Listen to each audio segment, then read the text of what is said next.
नीतीश कुमार समस्याओं के टीले पर बैठे हुए हैं। अब ये समस्या पैदा करते हैं, समस्या यात्रा करते तो इसका ये द्व्यर्थी है, उनका चल जाता। समाधान से तो सब लोग आश्चर्यचकित, कुमार और समाधान ऐसा हो ही नहीं सकता है। आप में समस्या है नीतीश कुमार अब राज्य के लिए। जब जब यात्रा पर निकलते हैं तो कोई बड़ी घटना हो गई रहती है, उससे लोगों का दिमाग भटकाने के लिए। लेकिन जॉर्ज फर्नांडिस जब तक जिंदा थे तो ये लोग इतने बेलगाम नहीं थे। जो पिएगा सो मरेगा, ये पिलाएंगे मारेंगे भी। 5 वर्ष तक पियक्कड़ बनाया लोग, जो नहीं पीता था उसके घर में शराब पहुंचाया। भाई इनकी पूरी टीम पियक्कड़ थी। नमस्कार, आप देख रहे हैं ब्रेकिंग बिहार। एक तरफ जहां बिहार में मौसम का पारा गिरा हुआ है, वहीं राजनीतिक पारा चढ़ा हुआ है। यात्राओं का दौर चल रहा है। मुख्यमंत्री नीतीश कुमार की समाधान यात्रा हो, राहुल गांधी की भारत जोड़ो यात्रा हो, इन्हीं विषयों पर बात करेंगे। हमारे साथ जहानाबाद के पूर्व सांसद, बिहार के कद्दावर नेता डॉक्टर अरुण कुमार है। सर, सबसे पहले मुख्यमंत्री नीतीश कुमार को लेकर के सवाल है, समाधान यात्रा पर एक बार फिर से मुख्यमंत्री निकले। देखिए, नीतीश कुमार समस्याओं के टीले पर बैठे हुए हैं। अब ये समस्या पैदा करते हैं, समाधान से इनका कोई वास्ता नहीं है। समस्या यात्रा करते तो इसका ये द्व्यर्थी है, उनका चल जाता। समाधान से तो सब लोग आश्चर्यचकित है। नीतीश कुमार और समाधान ऐसा हो ही नहीं सकता है। इस ठंडी में देश के भविष्य नौजवान अपने हक की लड़ाई, कानूनी लड़ाई, सब तरह से जिसको आप सर्टिफाई करते हैं, उसे लाठियों से पीटा जा रहा है। इस ठंड में सर, इस ठंड में लाठियों से पीटा जा रहा है। ये समस्या का समाधान है या समस्या है? अपने आप में समस्या है नीतीश कुमार अब राज्य के लिए। ये सबसे बड़ी समस्या है और इन समाधानों से कन्नी कटाने के लिए वो सुखद यात्रा कर रहे हैं। उनके लिए अंगीठी जल रहा है, उनके लिए अच्छे पकवान बन रहे हैं, अच्छा वातावरण है, जंगल का, पहाड़ का, सब सुख लेंगे, लेकिन दूसरे को दुख देंगे। मूल मुद्दों से ध्यान भटकाने की बात है। ये जब जब यात्रा पर निकलते हैं तो कोई बड़ी घटना हो गई रहती है, उससे लोगों का दिमाग भटकाने के लिए। आज सबसे बड़ी समस्या शराब की है और ये सारी समस्या खुद इन्होंने पैदा किया है। इसका समाधान क्या है? ये कह रहे हैं जो पिएगा वो मरेगा और ये पिलाएंगे मारेंगे। भाई ये पिलाएंगे भी मारेंगे भी। जिसका परिवार बिलख रहा है, सैकड़ों लोग मरे हैं इसमें और रोज मर रहे हैं, यानी हजारों की संख्या में विधवाएं हैं। उनकी समस्या है, उसका समाधान इनके पास एक शब्द में है, जो पिएगा वो मरेगा। उसने तो पिया नहीं तो चली जाती साथ में जी। परिवार का उसके बच्चे, उनके परिवार। इतना संवेदनहीन व्यक्ति तो आज तक देखा ही नहीं। हम लोगों को और गुस्सा इसलिए होता है कि इस पाप को खड़ा करने में हमारा योगदान था, नहीं समझ पाए। आपसे भी गलती हो गई, बहुत गलती हुई। बिहार के साथ अन्याय किया, लेकिन जॉर्ज फर्नांडिस के कहने पर किया। लेकिन जॉर्ज फर्नांडिस जब तक जिंदा थे तो ये लोग इतने बेलगाम नहीं थे, इतने बेरहम नहीं थे, इतने गैर संवैधानिक बयान नहीं कर सकते थे। जो पिएगा सो मरेगा, ये पिलाएंगे मारेंगे भी। जहरीली शराब नहीं बिके, इसका दायित्व तो प्रथमतः सरकार का है जी। उसके बाद मोटिवेशनल प्रोग्राम है कि ये लोग नहीं पिए, लेकिन इन्होंने तो 5 वर्ष तक पियक्कड़ बनाया लोग। जो नहीं पीता था उसके घर में शराब पहुंचाया और रातों रात इनको एक अब लोग जानते हैं, लेकिन मैं नहीं कहूंगा कि खुद पीते हैं कि नहीं पीते हैं। ये रातों रात सन्यासी हो गए। भाई इनकी पूरी टीम पियक्कड़ थी।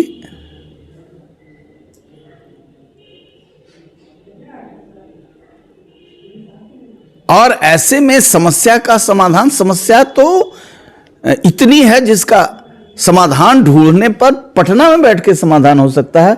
आप पूरी मशीनरी को क्यों डिस्टर्ब किए हुए हैं?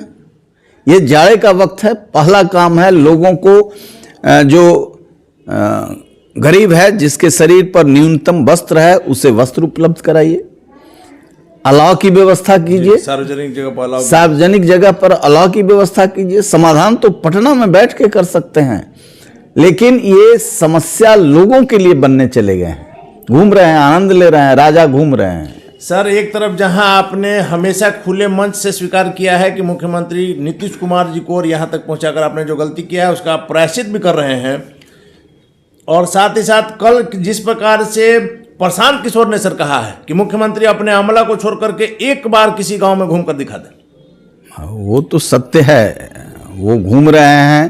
प्रशांत किशोर जी तो उनको जमीन में जो हो रहा है उसका रिएक्शन मालूम है।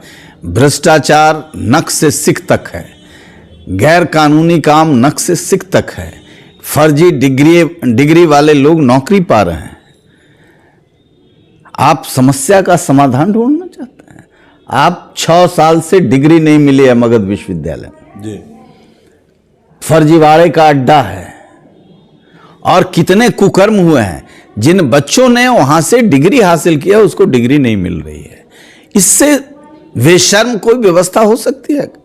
समाधान ढूंढने चले हैं, समाधान यहां बैठ करके ढूंढना चाहिए। 6 वर्षों में सर, पूर्व मंत्री सुधाकर सिंह ने भी इसको लेकर के एक बात कही है कि मुख्यमंत्री 350 करोड़ के जेट प्लेन पर घूमने की बात कर रहे हैं, और साथ ही साथ बिहार के विशेष दर्जे की भी मांग कर रहे हैं।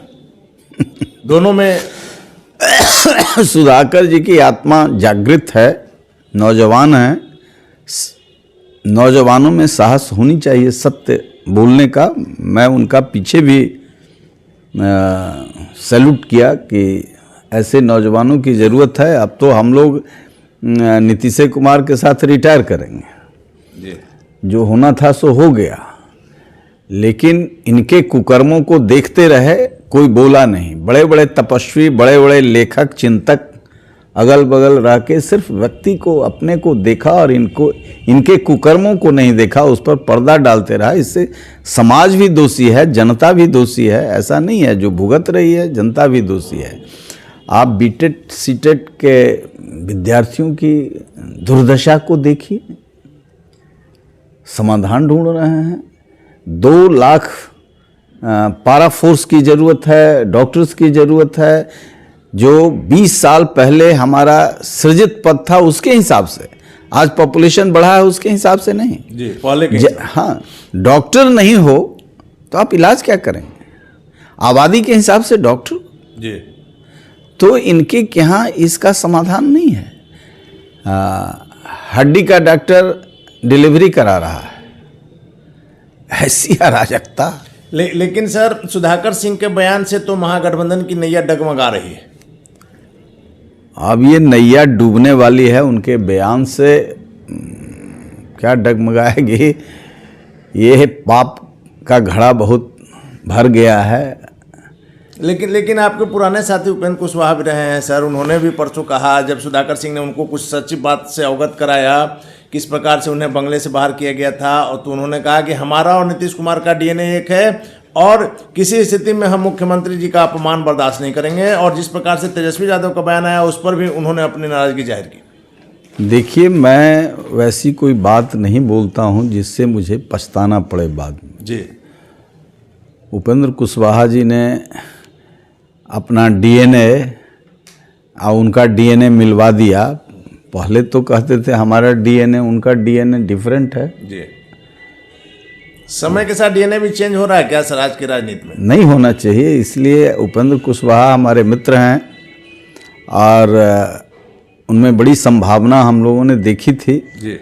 अब कैसे जा कर के अपना डीएनए और उनका डीएनए मिला लिए। उनका डीएनए या इनका डीएनए एक रहता तो इतनी लड़ाई काहे के लिए लड़े थे? सर, राहुल गांधी की भारत जोड़ो यात्रा को मैं किस प्रकार से देख रहे हैं? आज बिहार में वो भी शुरू है। देखिए, यात्रा करने से अच्छा ही है, लोगों में जागरूकता आती है, लेकिन कांग्रेस पार्टी को बढ़ाएं, उनकी जिम्मेवारी है, पार्टी के मूल रूप या पार्टी की आत्मा है, और यात्रा चल रही है तो जो एनडीए के विपक्ष के लोग हैं वो वहाँ खड़े हैं, दिख रहे हैं जी।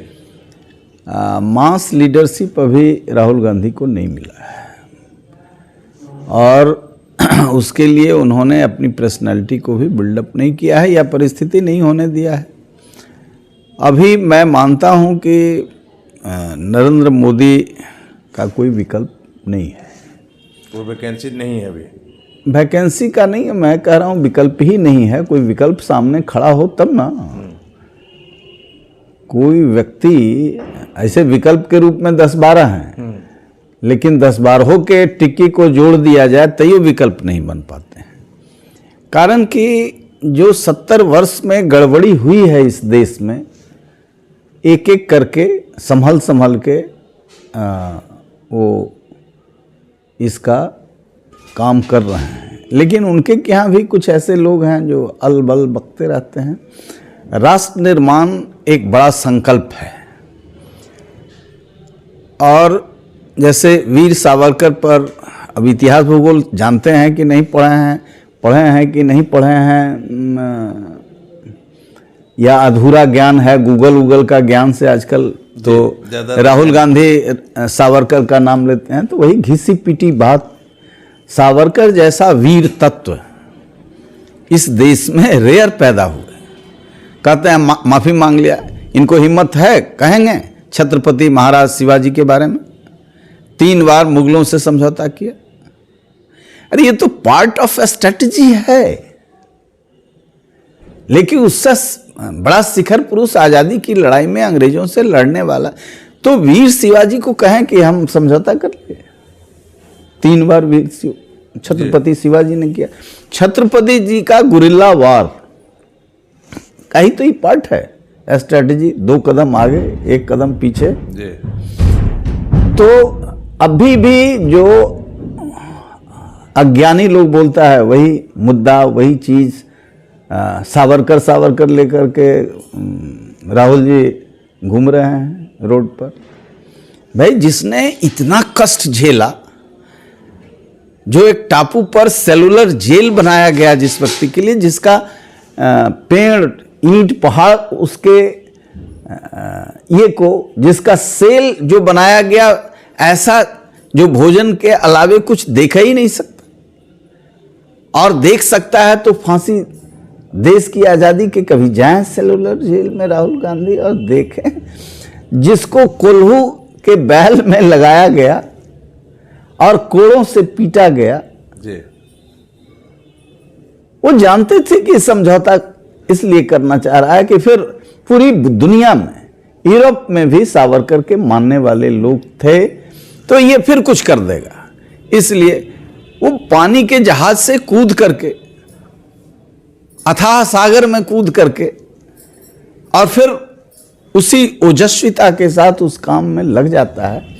ऐसे वीर पुरुषों के इतिहास को नकारना। अभी नरेंद्र मोदी जी ने एक बड़ा काम किया जी। गुरु गोविंद सिंह इस देश की अस्मिता के लिए, वो धर्म नहीं था, वो राष्ट्रवाद था। अपने 6 साल के बच्चों को, 7 साल के बच्चों को, और पूरी निडरता के साथ अन्याय के खिलाफ शहादत देने का इतिहास रहा, जिसको भारतीय इतिहास का एक हिस्सा बना दिया। इस 70 वर्षों में ये काम सोनिया जी कर देती तो अमर हो जाती। तब सिखों का जो कत्लेआम का कलंक था कांग्रेसियों पर, वो मिट जाता। मैं ये नहीं कहता कि नेहरू ने जिन्हें नहीं किया, हम ये नहीं कहते कि मुसलमानों ने इस राष्ट्र के लिए नहीं किया, बहुत किया है, बहुत किया है। लेकिन जो इतिहास को आक्रांताओं ने कलंकित करने की कोशिश की, उसके सामने कोई अदम्य साहस के साथ वीर बालक का इतिहास को स्थापित, ये मेरे मन में भी बहुत दिनों से तो मैंने सैल्यूट किया कि नरेंद्र मोदी ने इतिहास के एक पन्ने को सुधारा। बहुत सारे पन्ने बिखरे पड़े हैं जिसको अभी सुधारना बाकी है। सुभाष चंद्र बोस को खड़ा किया, स्वामी सहजानंद सरस्वती जिसके व्यक्तित्व को सैल्यूट करते थे, मित्रता थी दोनों से, और गांधी को इनकार कर दिया स्वामी जी ने, सिर्फ इसी सवाल पे। सुभाष से बड़ा कोई नेता इस देश को मिला ही नहीं। लेकिन एक साजिश के तहत यूरोपियंस से मिलकर के भारतीय नेताओं ने उस व्यक्ति के व्यक्तित्व को मारने की कोशिश की। 36,000 आजाद हिंद फौज का सैनिक मारा गया। लोग कह देते हैं कि बिना खड़ग के जी ऐसे आजादी मिल गई। तो ये सब इतिहास के बिखरे पन्ने हैं जिसको ये सरकार और खासकर नरेंद्र मोदी इसको सही करने में लगे हैं। इसमें कोई गलती ना हो जाए, इसका ध्यान रखना चाहिए। और मैं मानता हूं कि कालखंड में भारतीय इतिहास को, सनातन परंपरा को, इसके मूल्यों को, जिसने संपूर्ण धर्मों को जगह दिया है, विश्व मानवता को स्वीकार किया है हमारे पुरखों ने, उस इतिहास को स्थापित करना चाहिए। सर, आखिरी सवाल मेरा है कि चिराग पासवान को लेकर के लगातार कई महीनों से खबरें आ रही है और इस बार था कि 15 जनवरी के बाद चिराग पासवान केंद्र में मंत्री बन सकते हैं, क्या लग रहा है सर? अब देखिए, हम लोग तो चाहते हैं कि ये बिहार का विकल्प बने, और बिहार की आवाम चाहती है जी कि बिहार का विकल्प बने। मंत्री बनना ना बनना इतना महत्वपूर्ण विषय नहीं है। बिहार एक नायक को खोज रहा है, और वह तत्व चिराग पासवान में बिहार की आवाम देख रही है, जाति और धर्म से ऊपर उठकर। बिहार को बनाना है। नीतीश कुमार ने इसे नीचे से ऊपर तक तहस नहस कर दिया है, तहस नहस कर दिया है अभी। और जो अच्छे काम हैं नीतीश कुमार के, उसकी मैं प्रशंसा भी करता हूं जी। अभी उन्होंने आर.एस. भट्टी को यहाँ बैठाया जी, लेकिन संपूर्ण नाश करके बैठाया। ये पहले तलाशना चाहिए था। ऐसे ऐसे चमत्कारी लोगों को डीजी बनाया कि बिहार का को जोकर बना दिया। सारे सिस्टम, आज भट्टी भी आने के बाद एक ऑरा होता है, ईमानदारी का, कड़क का, पुलिस का, ऑपरेशन का, जुडिशियस डिलीवरी देने का। लोगों में विश्वास है, अक्रॉस द पार्टी लोगों में विश्वास है कि आर.एस. भट्टी बिहार को एक न्यायपूर्ण नायक मिला है। तो ये यहाँ बैठ करके नीतीश कुमार कुछ समाधान ढूंढते, इसी तरीके से सब विभाग में जो बैठे हुए हैं एक से एक जरदगव, उनको ठीक करते या उनको कहते, ये रोज गोड़ पड़ रहे हैं, जी स्वागत है, जी स्वागत है, जी सुधरिए। अरे अपने तो सुधरिए, अपनी टीम को सुधारिए, खुद सुधर जाएंगे। आपने जैसे समाधान ढूंढा लॉ एंड ऑर्डर का, आर.एस. भट्टी को ला करके अक्रॉस द पार्टी, बेस्ट कुछ लोग हैं वो अलग बात है, अक्रॉस द पार्टी, और आते आते ग्राफ गिर गया, क्राइम का ग्राफ गिर गया। जीरो क्राइम होना तो संभव नहीं है, लेकिन चूंकि क्राइम का ग्राफ गिर गया, और क्राइम का ग्राफ का पहला ड्यूटी है सरकार का कि हम कानून व्यवस्था दुरुस्त करें। अपराधी भाग रहे हैं जी, निश्चित तौर पर भट्टी साहब कहने के बाद से अपराधी भाग रहे हैं। ऑफिसर में भी जो सड़न था उसमें भी गति आ गई है कि एसपी को भी नहीं छोड़ेंगे, दरोगा की बात तो छोड़ दीजिए। और यदि इनको फ्री हैंड दिया गया तो हम समझते हैं कि 6 महीना में बिहार का कानून व्यवस्था दुरुस्त हो जाएगा। और बिहार के कानून व्यवस्था दुरुस्त होने के साथ साथ ही शराब पर भी असर पड़ा है जी। हम लोग ऐसे प्रतिकार नहीं करते। अच्छी बात है, कानून व्यवस्था में जो पुलिस लगी हुई थी वही पुलिस आज लगी है, लेकिन एक व्यक्ति के कारण विश्वास लोगों में जमा है और लोग सहयोग करेंगे, प्रशासन सहयोग करेगा, उनके सिस्टम सहयोग करेगा तो निश्चित तौर से कानून व्यवस्था ठीक होगा। इसी तरीके से जो कोर्ट में कचहरी में नीतीश कुमार लोगों को फंसाए हुए हैं जी, खास करके शराब वाले मामले में, सारे मामलों में, इसको निकाल देना चाहिए। समाधान यहाँ है। तो ये तो समस्या पैदा करने वाले लोग हैं। जब कंठ से ऊपर हो जाए, डूबने लगते हैं खुद, तब समाधान ढूंढते हैं। तब आरएस भट्टी को लाएं। जब ये आकंठ डूब रहे थे, इसमें मर रहे थे, रोज इनके लोग भी मारे जा रहे थे, जेडीयू का वर्कर भी मारा जा रहा था, तब लगा कि कुछ कड़क ऑफिसर को लाना चाहिए। और नहीं तो ऐसे ऐसे जो कहाँ कहाँ माल लगाए हुए हैं सब लोगों को पता है, ऐसा ऐसा ऑफिसर सब। निश्चित तौर से समस्या का समाधान यही है, सेक्रेटेरिएट में है। मुख्यमंत्री को तफरी करने से कुछ नहीं होगा। इसका मतलब कि आप डिफंक्ट हैं इसलिए जिला में घूम रहे हैं, आपका कलेक्टर डिफंक्ट है तब जिला में घूम रहे हैं, या फंक्शनल है उसको क्रेडिट नहीं लेना देना चाहते हैं इसलिए घूम रहे हैं। सेक्रेटेरिएट में समाधान है, मुख्यमंत्री निवास में समाधान है, और इसको दुरुस्त कीजिए, इसको सुचिता के पटरी पर लाइए, तभी समाधान है। ये ठंडी में आप घूम रहे हैं, आपके लिए तो अंगीठी जल रही है साहब, और आम जनता चलिए दांत कटकटा। धन्यवाद सर। तो ये थे हमारे साथ जहानाबाद के पूर्व सांसद लोजपा नेता डॉक्टर अरुण कुमार, जिनका साफ तौर पर कहना है कि मुख्यमंत्री समाधान यात्रा नहीं, उन्हें समस्या यात्रा निकालनी चाहिए थी। लेकिन साथ ही साथ बिहार के डीजीपी आरएस भट्टी को बनाए जाने की बात का, उनके निर्णय का स्वागत भी किया है। हालांकि अरुण कुमार का साफ तौर पर कहना है कि मुख्यमंत्री ने नीचे से ऊपर तक बिहार को बर्बाद करके रख दिया है और चिराग पासवान के नेतृत्व में एक नया बिहार बनाएंगे। हालांकि इनके दावे में कितनी सच्चाई है, चिराग पासवान कितना कुछ कर पाएंगे, यह तो वक्त बताएगा। फिलहाल आप बने रहे ब्रेकिंग बैक से।